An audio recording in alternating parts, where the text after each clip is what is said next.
anbiya'i wal mursalin wa ala alihi wa sahbihi ajmain. Amma ba'du.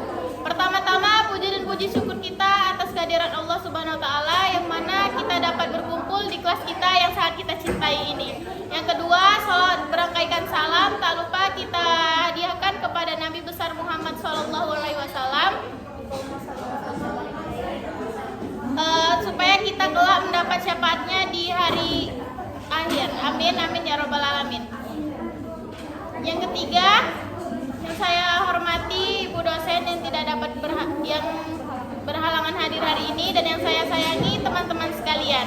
Adapun berdiri ini untuk menyampaikan materi tentang pelaksanaan dan pengumpulan data penelitian. Marilah kita mulai makalah ini dengan lafaz al-basmalah.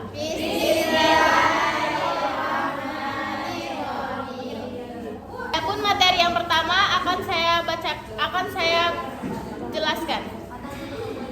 Baiklah, materi yang pertama yaitu tentang tahapan pelaksanaan penelitian. Banyak ahli yang telah memberikan pandangan mengenai definisi penelitian. Salah satunya yang dikemukakan oleh Tuqman. Menurut Tuqman, penelitian merupakan cara-cara yang sistematis untuk menjawab masalah yang sedang diteliti. Sistematis merupakan kata kunci yang sangat penting dalam metode ilmiah, karena kata ini mengandung makna bahwa dalam setiap proses penelitian atau kegiatan ilmiah harus ada prosedur yang jelas dan terstruktur dengan baik. Prosedur tersebut tidak hanya mencakup langkah-langkah yang harus diikuti secara berurutan, tetapi juga menuntut adanya keteraturan dalam setiap tahapan dan ketuntasan dalam pelaksanaannya. Hal ini bertujuan untuk memastikan bahwa setiap aspek dari penelitian dilakukan dengan cermat, terorganisir, dan dapat dipertanggungjawabkan, sehingga hasil yang diperoleh dapat dipercaya dan dapat dipertahankan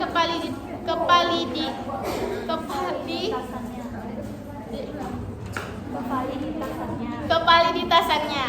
Prosedur penelitian merujuk pada serangkaian langkah yang sistematis dan terstruktur yang digunakan sebagai alat untuk mengumpulkan data, menganalisis informasi, serta menyelesaikan permasalahan yang menjadi fokus dalam penelitian. Setiap langkah dalam prosedur ini dirancang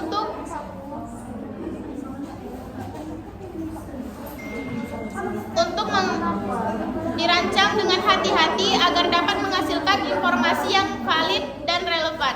Prosedur ini mencakup berbagai tahapan seperti merumuskan masalah, melakukan studi pendahuluan, merumuskan masalah rancangan penelitian, merumuskan anggapan dasar dan hipotesis, memilih pendekatan, menentukan variabel dan sumber data, menentukan dan menyusun instrumen, mengumpulkan data, menganalisis data pelaksanaan, menarik kesimpulan, kemudian menulis laporan pembuatan. Hal-hal yang harus dilakukan sebelum melakukan penelitian antara lain adalah: yang pertama, menyusun rancangan penelitian. Kita sebagai peneliti hendaknya memasuki lingkungan sosial yang akan diteliti dan mengetahui pengetahuan tentang masyarakat yang bersangkutan dengan secara intim. Untuk mencapai hal tersebut, si peneliti berpartisipasi dalam rutinitas keseharian mereka, mengembangkan relasi-relasi dengan masyarakat setempat, dan sementara itu mengadakan pengamatan terhadapnya. Dengan hal itu, peneliti akan memperoleh pengalaman dengan cara keikutsertaannya dalam kegiatan sehari-hari masyarakat dan kegiatan pencatatan segala pengalaman yang diperolehnya. Yang kedua, lokasi penelitian. Uraian lokasi penelitian diisi dengan identifikasi karakteristik lokasi dan alasan mengapa memilih lokasi serta bagaimana peneliti memasuki lokasi tersebut. Lokasi hendaknya diuraikan dengan jelas, misalnya letak geografis, bangunan fisik, atau jika perlu disertakan peta lokasi, struktur organisasi, program, dan suasana sehari-hari.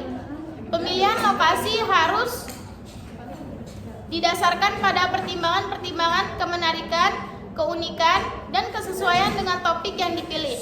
Dengan pemilihan lokasi ini, peneliti diharapkan menemukan hal-hal yang bermakna dan baru. Peneliti kurang tepat jika mengutarakan alasan-alasan seperti dekat dengan rumah peneliti, peneliti pernah bekerja di situ, atau peneliti telah mengenal orang-orang kunci. Yang ketiga, identifikasi rumusan masalah. Mengidentifikasi dan merumuskan permasalahan dimulai dengan studi lapangan yang dituangkan mendasari perlunya dilakukan penelitian dalam latar belakang ini. Rumusan permasalahan perlu dituliskan secara singkat, jelas, mudah dipahami, dan mudah dipertahankan. Masalah dapat berupa rasa penasaran kita terhadap sesuatu yang tidak beres atau menyimpang, kemudian tidak cocoknya teori dan praktik, lalu adanya keluhan dari masyarakat sekitar.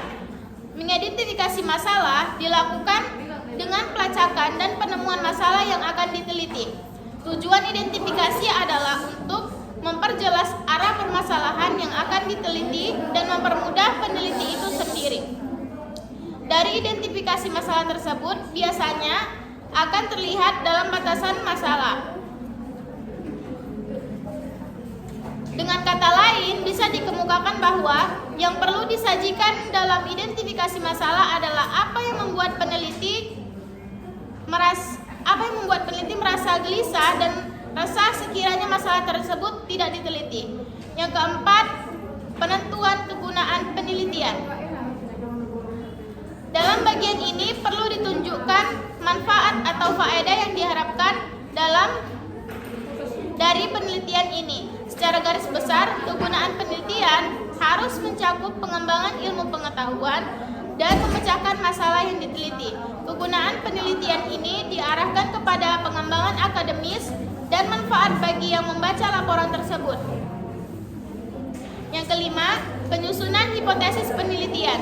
Hipotesis adalah jawaban sementara terhadap permasalahan yang sedang diteliti. Hipotesis yang baik ditulis secara singkat dengan bahasa yang jelas dan sederhana. Berarti penulisan hipotesis harus spesifik, jelas, dan dapat diuji. Sehingga dengan demikian dapat dipahami bahwa penulisan hipotesis diupayakan bisa dalam bentuk terarah namun tidak mutlak. Hipotesis terarah bisa disusun mengacu pada arah hasil penelitian terdahulu dan teori. Hipotesis terbagi dua, yaitu hipotesis mutlak dan hipotesis terarah. Adapun hipotesis mutlak adalah hipotesis yang menyatakan suatu hubungan yang pasti atau tidak tergantung pada kondisi tertentu. Biasanya, hipotesis ini bersifat universal, di mana hasil yang diharapkan akan berlaku dalam segala kondisi atau situasi.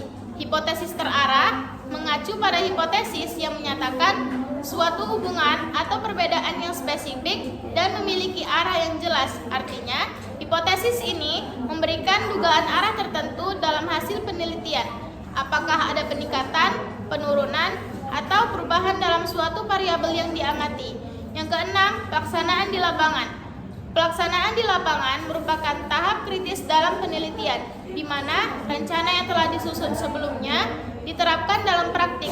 Pada tahap ini, peneliti secara aktif melakukan pengumpulan data di lokasi yang telah ditentukan, memastikan bahwa metodologi dan instrumen penelitian digunakan dengan benar untuk menghasilkan data yang akurat dan representatif. Sekian dari saya. Materi yang kedua akan disampaikan oleh Yesi. Kepada saudari Yesi, saya persilakan. Baik, terima kasih kepada moderator. Di sini saya akan membahas teknik dan metode pengumpulan data. Nah, jadi yang pertama perlu diketahui itu apa sih teknik pengumpulan data itu? Jadi, teknik pengumpulan data adalah teknik ataupun metode yang digunakan dalam mengumpulkan data yang akan diteliti. Maksudnya, teknik ini memerlukan langkah yang strategis dan juga sistematis untuk mendapatkan data yang valid dan juga sesuai dengan kenyataannya. Nah, menurut Sugiono, teknik pengumpulan data merupakan bagian paling penting dalam sebuah penelitian. Dengan menggunakan teknik pengumpulan data yang sesuai akan menghasilkan proses analisis yang standar. Pengambilan data yang tidak sesuai akan menyebabkan data yang diambil tidak sesuai standar yang ditetapkan.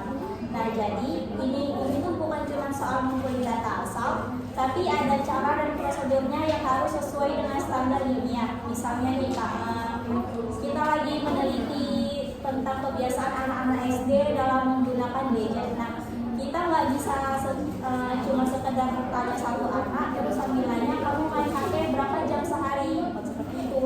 Habis itu selesai, bukan. Jadi sebelum bertanya itu kita harus punya metode itu nih yang pas supaya jawaban itu bisa diolah secara ilmiah. Karena itulah diciptakannya teknik dan metode pengumpulan data. Selanjutnya di sini kita masuk kepada faktor yang mempengaruhi pemilihan teknik pengumpulan data. Nah, terdapat 10 faktor utama dalam pemilihan teknik pengumpulan data. Yang pertama ada tujuan penelitian. Nah, tujuan dari penelitian ini sangat penting mempengaruhi teknik yang dipilih. Misalnya, kalau penelitian bertujuan untuk menjelaskan hubungan antara intensitas belajar dan prestasi akademik, maka teknik yang cocok adalah kuesioner kuantitatif dengan skala numerik. Karena kita butuh data yang bisa dianalisis secara statistik. Tapi kalau tujuannya adalah memahami bagaimana perasaan siswa saat menghadapi ujian, maka teknik wawancara mendalam lebih tepat karena bisa menggali sisi emosional yang tidak bisa diukur dengan angka. Selanjutnya yang kedua ada tipe data. Tipe data ini bisa berupa data kuantitatif ataupun data kualitatif. Misalnya kalau kita ingin tahu berapa persen mahasiswa yang sarapan setiap hari, maka kita gunakan kuesioner tertutup. Kalau kita ingin tahu alasan dibalik kebiasaan mereka tidak sarapan, maka teknik wawancara atau kuesioner terbuka akan lebih sesuai. Yang ketiga ada karakteristik populasi. Nah, maksudnya itu sifat populasi seperti usia, tingkat pendidikan, atau akses terhadap teknologi juga sangat menentukan. Contohnya kalau responden kita adalah Teman-teman diharap kondusif ya. Baik, saya lanjut.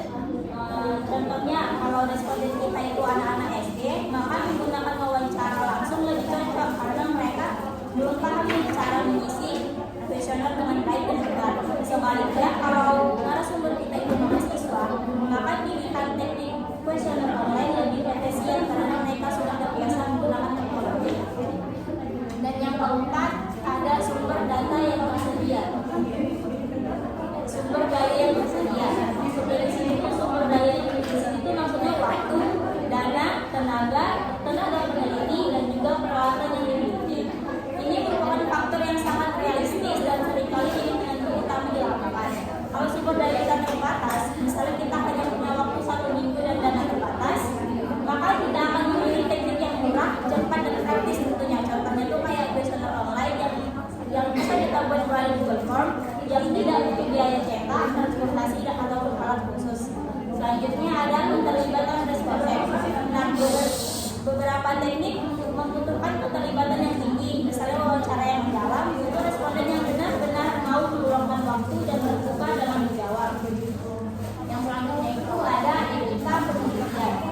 Nah, peneliti harus memperhatikan aspek etika seperti kerahasiaan data dan kenyamanan responden. Misalnya, dalam penelitian tentang kesehatan mental, tidak etis kalau kita langsung tanya secara terbuka tanpa membangun rasa aman. Nah, di sini tuh teknik seperti wawancara tidak terstruktur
metode kualitatif, maka teknik wawancara mendalam lebih cocok karena teori ini menekankan pengalaman pribadi responden. Sebaliknya, kalau kita pakai teori statistik, maka teknik kuesioner dengan skala Likert lebih pas untuk mendukung analisis tertentu. Dan terakhir ada risiko ketidakpastian. Beberapa teknik tentunya beresiko tinggi, misalnya observasi partisipatif di daerah publik atau wilayah sensitif bisa jadi membahayakan peneliti ataupun menimbulkan bias. Dalam kondisi ini, peneliti menelusuri dokumentasi atau jika tetap butuh wawancara bisa dilakukan secara daring dengan menjaga identitas responden. Selanjutnya kita masuk ke metode pengumpulan data. Nah, secara umum metode pengumpulan data ini ada 4. Yang pertama itu ada observasi. Observasi ini diartikan dengan mengumpulkan data dengan cara mengamati langsung fenomena atau perilaku di lapangan. Observasi ini terbagi lagi menjadi 4. Yang pertama ada observasi partisipatif. Dalam observasi ini peneliti terlibat langsung dalam aktivitas subjek yang akan diteliti. Jadi bukan cuma duduk diam dan mengamati, tapi ikut serta dalam kegiatannya.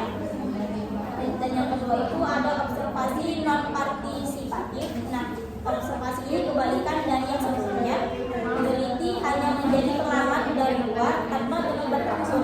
Dan yang ketiga ada observasi terstruktur. Observasi ini dilakukan dengan bantuan pedoman ataupun checklist. Sebelumnya itu peneliti harus sudah tahu dulu sebelumnya hal apa saja yang mau kita amati. Yang terakhir ada observasi tidak terstruktur. Observasi itu lebih fleksibel. Peneliti belum punya pedoman tetap sehingga pengamatan dilakukan secara lebih bebas. Yang kedua itu ada wawancara. Wawancara itu adalah teknik yang dilakukan dengan ngobrol langsung sama responden, bisa tatap muka ataupun via telepon atau daring. Cocok banget kalau data yang kita tentukan bersifat mendalam atau pribadi. Nah, wawancara ini juga dibagi menjadi 2. Yang pertama adalah wawancara terstruktur. Dalam wawancara ini peneliti menyiapkan daftar pertanyaan lengkap dan tetap sebelum wawancara dimulai. Dan yang kedua itu ada wawancara tidak terstruktur. Nah, dalam wawancara ini pertanyaannya itu bersifat bebas dan spontan. Jadi peneliti hanya punya garis besar topik. Pertanyaan bisa berkembang tergantung jawaban respondennya. Yang ketiga ada kuesioner atau angket. Kuesioner atau angket adalah teknik yang menggunakan pertanyaan tertulis yang dibagikan ke responden. Ini cocok buat penelitian skala besar. Misalnya survei kebiasaan makanan sehat pada mahasiswa, kita bisa sebar kuesioner online di Google Form ke 100 orang sekaligus. Nah, kuesioner ini juga dibagi menjadi 3 bagian. Yang pertama ada kuesioner terbuka, yang kedua ada kuesioner tertutup, dan yang terakhir ada kuesioner semi-tertutup. Yang terakhir ada dokumentasi. Nah, dokumentasi ini adalah teknik dengan cara mengumpulkan data dari dokumen atau arsip yang sudah ada, bisa berupa foto, jurnal kegiatan, surat kabar, laporan sekolah, atau bahkan catatan harian. Teknik ini sangat cocok untuk penelitian historis atau saat ingin memperkuat data dari wawancara dan observasi. Sekian dari saya kembalikan ke moderator.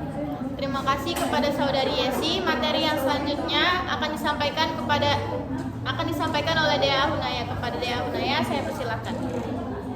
Baik, terima kasih kepada moderator. Materi ketiga ialah refleksi pelaksanaan dan efektivitas pengumpulan data. Nah, setelah tadi kita tahu pelaksanaan data apa aja tahapan-tahapannya, lalu ada metode sama teknik yang digunakan dalam pelaksanaan pengumpulan data. Nah, pada tahap ini kita melakukan refleksi, di mana refleksi ini itu dilakukan terhadap proses pengumpulan data dalam penelitian dengan tujuan mengevaluasi seberapa efektif pelaksanaannya di lapangan dan kualitas data yang berhasil dikumpulkan. Nah, di era sekarang, apalagi pasca pandemi dan berkembangnya teknologi digital, pengumpulan data bukan hanya dilakukan secara tatap muka, tapi juga sering memanfaatkan metode daring. Ini membawa kemudahan, tetapi juga tantangan tersendiri bagi para peneliti, seperti kestabilan jaringan dan keterbatasan interaksi langsung. Nah, kita membahas tentang efektivitas pengumpulan data. Seperti yang bisa kita lihat, efektivitas pengumpulan data itu bisa dilihat dari beberapa aspek. Yang pertama, efektivitas pelaksanaan di lapangan atau PTK, pelaksanaan tindakan kelas. Nah, pengumpulan data pada efektivitas pelaksanaan di lapangan atau PDK itu dinilai efektif jika sesuai jadwal, instrumen siap pakai, dan responden mudah dijangkau. Komunikasi awal yang baik meningkatkan partisipasi, validitas data sangat tergantung pada kejelasan dan keterampilan instrumen yang digunakan. Lalu yang kedua, kendala yang dihadapi. Hambatan umum mencakup keterlambatan responden, cuaca buruk, dan gangguan teknis. Responden yang tidak memahami tujuan atau khawatir soal kerahasiaan data juga dapat menghambat kelengkapan dan keakuratan informasi. Nah, sekarang peneliti dituntut lebih fleksibel. Banyak dari kita yang mulai memanfaatkan Google Form, Zoom, bahkan WhatsApp sebagai sarana wawancara atau survei. Tetapi tetap saja efektivitasnya sangat bergantung pada komunikasi awal, bagaimana kita menjelaskan tujuan penelitian dengan cara yang meyakinkan, sopan, dan etis. Lalu yang ketiga ada strategi pemecahan masalah. Peneliti menyesuaikan metode peneliti seperti mengubah jadwal atau menggunakan wawancara daring. Etika komunikasi dan penjelasan ulang manfaat penelitian penting untuk membangun kepercayaan responden. Pelatihan enumerator dan fleksibilitas juga diperlukan. Yang keempat, kualitas dan kelengkapan data. Data dikatakan berkualitas jika lengkap, relevan, dan konsisten. Faktor penentu meliputi desain instrumen, cara penyampaian pertanyaan, dan kondisi saat pengambilan data. Validasi dilakukan melalui triangulasi dan klarifikasi data. Lalu yang kelima, evaluasi teknik pengumpulan data. Setiap teknik pasti memiliki kelebihan dan keterbatasan, yaitu observasi memberi yang pertama teknik observasi. Observasi ini memberi konteks kaya tapi juga bisa bias. Lalu ada kuesioner. Kuesioner ini efisien namun perlu bahasa yang mudah dipahami. Lalu yang ketiga ada teknik wawancara. Wawancara ini bisa dilakukan secara mendalam tetapi menuntut keahlian komunikasi. Lalu dokumentasi harus valid dan relevan. Nah, karena dalam praktiknya banyaknya kendala yang muncul, misalnya partisipan yang awalnya bersedia, misalnya tiba-tiba tidak merespon lagi. Nah, ini sering terjadi dalam penelitian daring. Atau ada juga yang mengisi kuesioner asal-asalan karena mereka merasa nggak punya cukup waktu untuk mengisi kuesioner tersebut. Nah, secara teknis, peneliti bisa mengalami kerusakan alat perekam, error pada kuesioner, atau gangguan jaringan saat wawancara online berlangsung. Secara non teknis, ada juga yang merasa ragu dan takut informasi pribadinya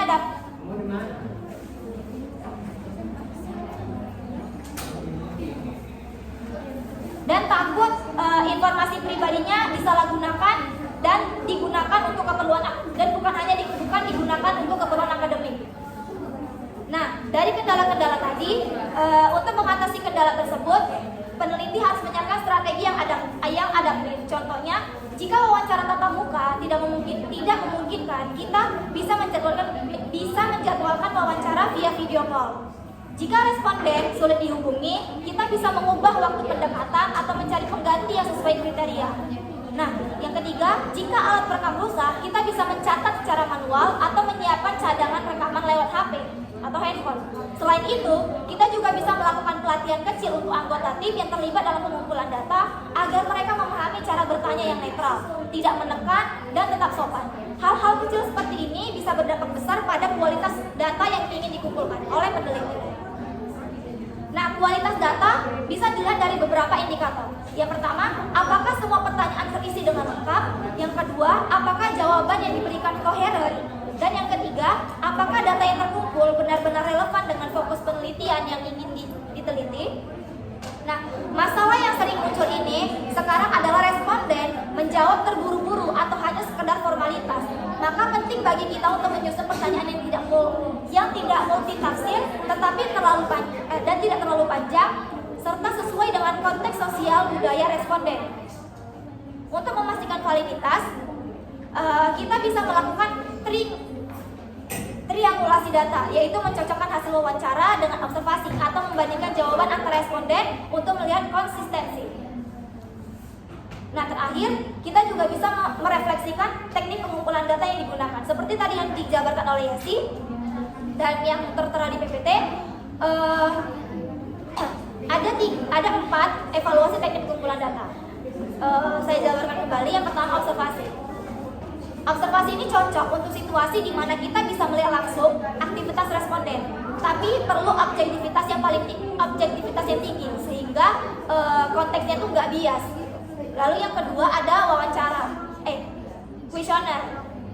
Nah, kuesioner ini sangat efisien karena memang sering digunakan oleh para peneliti untuk menjaring responden dalam jumlah besar. Tapi kekurangannya sangat tergantung pada pemahaman responden terhadap pertanyaan. Lalu yang ketiga ada wawancara. Wawancara ini menuntut keahlian komunikasi pada peneliti karena untuk memberi data yang lebih mendalam itu dibutuhkan keahlian dalam berkomunikasi dan membangun kepercayaan. Lalu yang terakhir adalah dokumentasi. Kalau dokumentasi sendiri itu dia biasanya memberikan data historis, tetapi harus kita pastikan keasliannya dan apakah data masih relevan atau tidak. Nah, di era digital sekarang, kombinasi teknik-teknik ini menjadi yang lumrah. Misalnya, kuesioner online dikombinasikan dengan wawancara follow up untuk menggali data lebih dalam. Jadi, melalui refleksi terhadap pelaksanaan dan efektivitas pengumpulan data, kita bisa melihat bahwa penelitian bukan hanya soal mendapatkan data, tapi juga soal bagaimana kita mendapatkan data tersebut secara etis, tepat, dan relevan. Dengan perencanaan yang matang, kemampuan beradaptasi, dan evaluasi yang terus-menerus, proses pengumpulan data dapat menjadi fondasi kuat bagi analisis dan kesimpulan yang valid dalam penelitian kita. Sehingga penelitian yang kita lakukan menjadi penelitian yang berkualitas. Mungkin itu saja, saya kembalikan kepada moderator. Terima kasih kepada Saudari Dea Ahunaya. Selanjutnya untuk sesi diskusi, kami mempersilakan kepada teman-teman yang ingin bertanya kepada 4 orang pertama. Kepada Saudari Hairani Alpata, saya persilakan. Terima kasih kepada moderator, saya Hairani Alpata yang mau bertanya. Seperti yang terdapat pada makalah pada halaman 15 nomor 2, terdapat kendala dalam pelaksanaan pengumpulan data. Di antaranya dari sisi partisipan seperti rendahnya partisipasi atau keterlibatan yang setengah hati dari partisipan tersebut. Yang mana hal ini dapat berpengaruh terhadap kelengkapan data, terutama pada isu-isu sensitif. Menurut pemakalah, upaya apa yang dapat dilakukan untuk meminimalisir terjadinya situasi rendahnya partisipasi dari partisipan penelitian tersebut? Terima kasih. Terima kasih kepada Hairani Alpata. Selanjutnya kepada Saudari Anissa Hairani, saya persilakan. Terima kasih kepada moderator. Saya Hairani ingin bertanya, dalam situasi atau wawancara tidak terstruktur lebih unggul dibandingkan observasi atau kuesioner. Berikan contoh konkretnya. Terima kasih kepada Saudari Anissa Hairani. Kepada Saudari Sakira Rizky, saya persilakan. Terima kasih kepada moderator. Saya ingin bertanya, menurut pemakalah, bagaimana cara kita sebagai seorang peneliti menjaga etika di saat dalam proses pengumpulan data? Terima kasih kepada Sakira Rizky. Selanjutnya kepada Sakira, saya persilakan.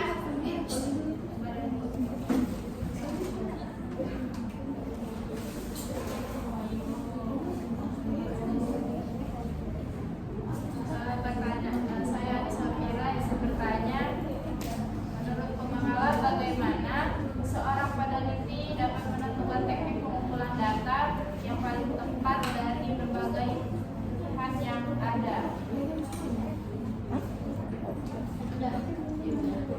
Itu aja. Saya kembalikan kepada moderator. Terima kasih kepada Saudari Sakira. Sekarang izinkan berikan kami beberapa waktu untuk mendiskusikan jawaban yang akan kami utarakan. Baiklah, di sini kami akan menjawab pertanyaan dari kawan-kawan sekalian. Pertanyaan Hairani Alpata akan dijawab oleh Dea Ahunaya. Kepada Dea, saya persilakan. Jadi secara garis besar pertanyaan lagi, menurut pemakalah, upaya apa yang dapat dilakukan untuk meminimalisir terjadinya situasi rendahnya partisipasi dari partisipan penelitian? Nah, menurut kami para pemakalah, ada beberapa upaya yang bisa dilakukan untuk meminimalisir situasi tersebut. Yang pertama, kita harus membangun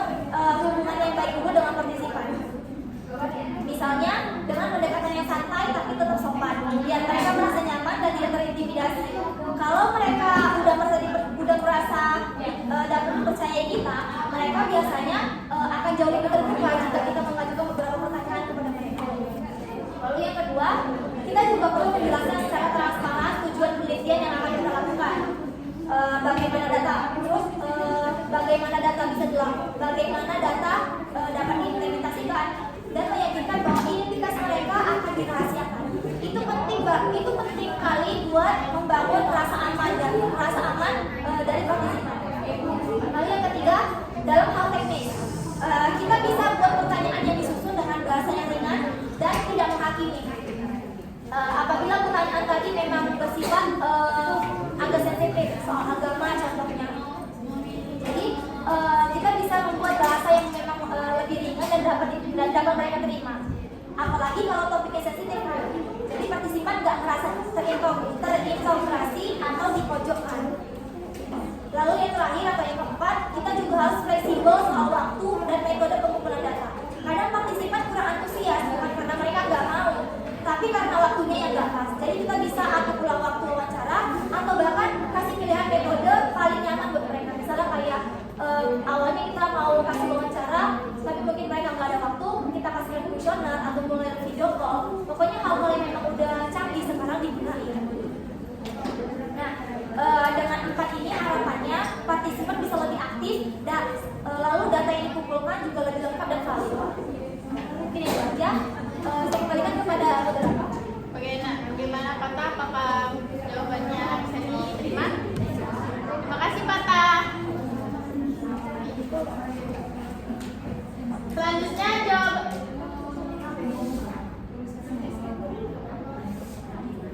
Selanjutnya di sini Yesi akan menjawab pertanyaan dari Anissa Hairani. Kepada Yesi, saya persilahkan.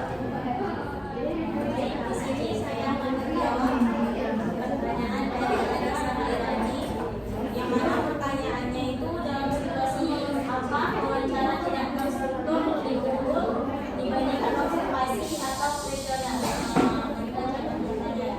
Nah, jadi menurut kami para pengamat, wawancara tidak terstruktur itu lebih unggul daripada observasi atau kuesioner dalam situasi di mana kita para peneliti ingin menggali informasi yang sangat mendalam, khususnya tentang perasaan, pengalaman pribadi, ataupun pandangan yang mungkin nggak bisa dilihat langsung atau ditulis dengan mudah. Jadi teknik ini itu cocok kalau kita belum tahu banyak tentang topik yang diteliti, atau kalau pengen informasi yang berkembang, informasi berkembang teks spontan. Contohnya tuh kayak misalnya kita nih mau meneliti pengalaman guru-guru MI dalam menghadapi siswa dengan kebutuhan khusus, tapi belum ada pedoman yang jelas tentang strategi yang biasa mereka pakai. Jadi kalau kita cuma observasi, mungkin kita cuma bisa lihat dari luarnya saja, kayak cara yang melihat di kelas, cara mulai untuk di kelas. Tapi dengan kalau kita gunakan wawancara yang tidak terstruktur, kita bisa lihat tadi guru bercerita bebas tentang pengalamannya, tantangannya, perasaannya, bahkan hal-hal yang tidak terlihat saat kita melakukan observasi. Kalau pakai kuesioner itu biasanya terlalu terbatas pilihannya. Jadi jawabannya pun bisa saja dan yang mana sama semua. Tapi wawancara tidak terstruktur itu justru bisa membuka banyak informasi yang tidak terduga, dan itu sangat membantu buat penelitian yang sifatnya eksploratif. Sekian saya sampaikan. Bagaimana saudari Anissa Hairani akan menerima jawabannya?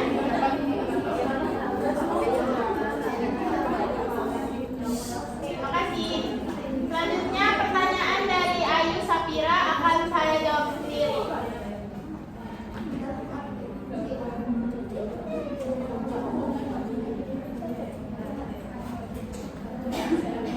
Tadi pertanyaannya bagaimana seorang peneliti dapat menentukan teknik pengumpulan data yang paling tepat dari berbagai pilihan yang ada. Nah, jadi jawabannya menurut kami, dalam menentukan teknik pengumpulan data yang paling tepat, seorang peneliti harus menyesuaikan dengan tujuan dari penelitiannya terlebih dahulu. Kalau penelitian yang bersifat kuantitatif, yang dibutuhkan tentu data yang bisa diukur secara angka. Jadi lebih cocok pakai angket atau tes. Selain itu, kita juga harus lihat siapa subjeknya. Misalnya kalau subjeknya anak Lalu ketersediaan waktu dan sumber daya juga penting. Kalau waktunya sempit, kita harus pilih teknik yang lebih efisien tapi tetap akurat. Dan yang paling penting menurut kami di sini, teknik pengumpulan data itu harus bisa menghasilkan data yang valid dan bisa dipertanggungjawabkan. Kalau perlu, kita bisa juga pakai triangulasi, yaitu gabungan beberapa teknik supaya hasilnya lebih kuat dan tidak bias. Jadi intinya peneliti harus menyesuaikan teknik dengan jenis penelitian, subjek, tujuan, dan juga kondisi lapangan. Bagaimana? Apakah dapat diterima? Terima kasih ya Safira.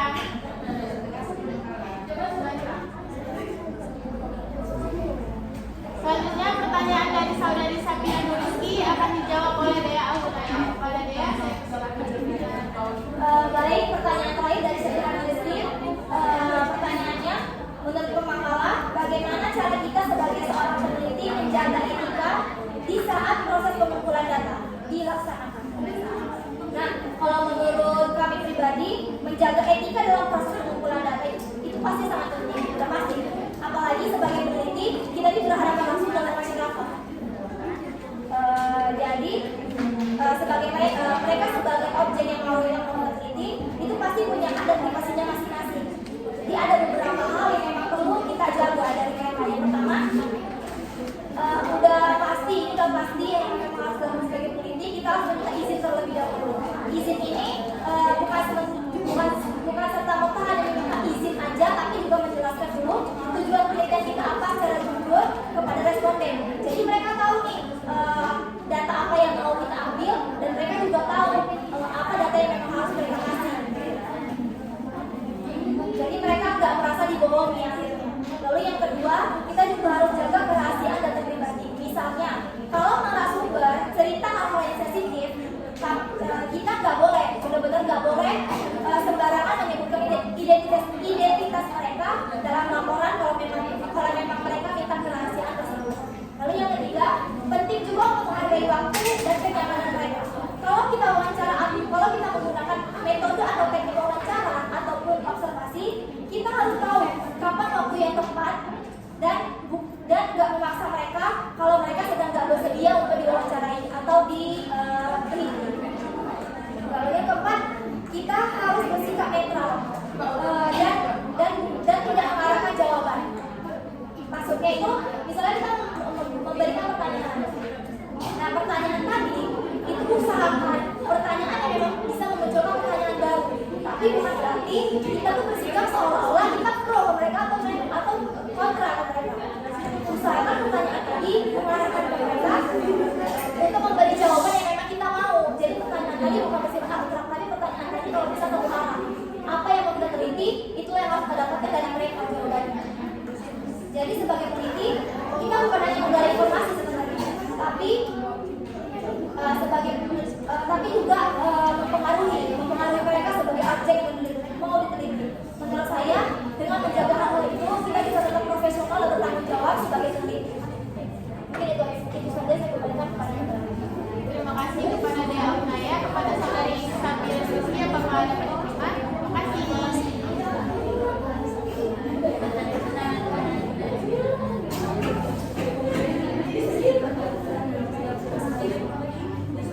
Berakhirlah sesi diskusi kita hari ini. Terima kasih kepada para audiens yang telah berpartisipasi. Saya akhiri dengan Assalamualaikum warahmatullahi wabarakatuh.